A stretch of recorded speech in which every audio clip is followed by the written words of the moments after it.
રોજગારીની જેમ મોંઘવારી પણ એક કાયમી મુદ્દો છે, જેને આઝાદી પછી દેશની દરેક ચૂંટણીમાં વિપક્ષ દ્વારા મુખ્ય મુદ્દો ગણવામાં આવે છે અને સરકાર તેને નિયંત્રણમાં રાખવાનો દાવો કરે છે।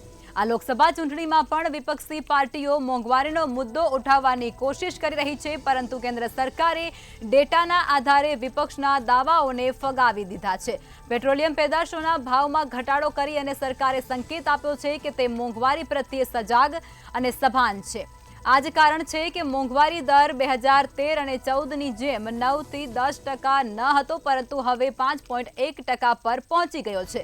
પરંતુ સરકારના પ્રયાસો ચાલુ છે। આ લોકસભાની ચૂંટણીમાં 400નો આંકડો પાર કરવાનો દાવો કરી રહેલી એનડીએની કેન્દ્ર સરકાર પર મોંઘવારીના મુદ્દાની સંવેદનશીલતાને સમજે છે।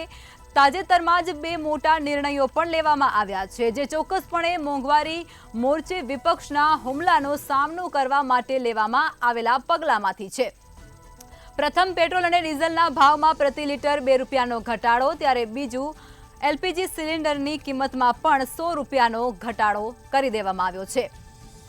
તો મોંઘવારીના મુદ્દાને લઈ અને વિપક્ષ જ્યારે સત્તા પક્ષ પર પ્રહારો કરતો હોય છે, ત્યારે સત્તા પક્ષ દ્વારા આ વખતે વિપક્ષને આ જે સંકેતો છે તે ન થાય તેના માટે પહેલાથી જ 2-3 એવા મુદ્દાઓ છે તે મૂકવામાં આવી ચૂક્યા છે, જેમાં પેટ્રોલિયમના ભાવમાં ઘટાડો કરવામાં આવ્યો છે, સાથે જ સિલિન્ડરના ભાવમાં પણ તેમના દ્વારા ઘટાડો કરવામાં આવ્યો છે, જેથી કરી અને વિપક્ષ જે આ મુખ્ય મુદ્દાઓ બનાવતું હોય છે તે આ વખતે ન બનાવી શકે। સરકારે ડેટાના આધારે વિપક્ષના દાવાઓ ફગાવી દીધા છે।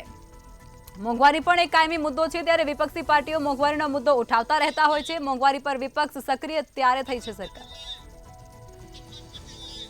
તો આજ મુદ્દે વધુ વિગતો સાથે અમારા સંવાદદાતા સપન પટેલ લાઈવમાં જોડાઈ ચૂક્યા છે। સપન, આ વખતે વિપક્ષ છે તે મોંઘવારીનો મુદ્દો ન ઉઠાવી શકે તે માટે કેન્દ્ર સરકાર દ્વારા પગલાં લેવામાં આવ્યા છે, શું છે માહિતી?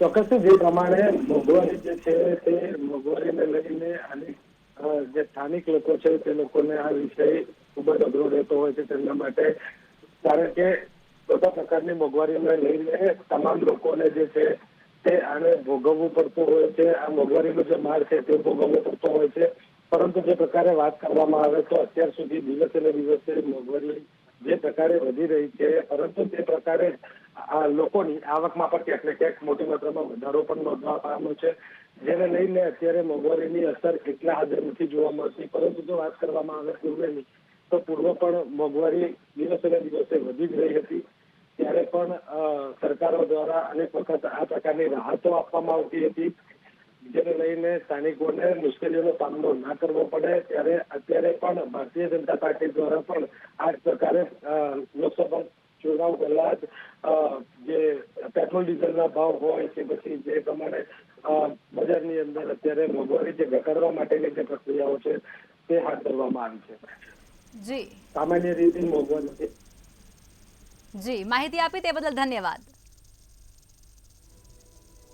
તો વિપક્ષ પાર્ટી હવે મોંઘવારીને મુદ્દો ન બનાવે તે માટે પણ કેન્દ્ર સરકારે અનેક દાવા કર્યા છે। સરકારી ડેટાના આધારે વિપક્ષના દાવા છે તેને ફગાવી દીધા છે। તો મોંઘવારી પર વિપક્ષ હવે સક્રિય છે, ત્યારે સરકારે પણ તેના પર પ્રહાર કર્યા છે। મોંઘવારી પણ એક કાયમી મુદ્દો છે।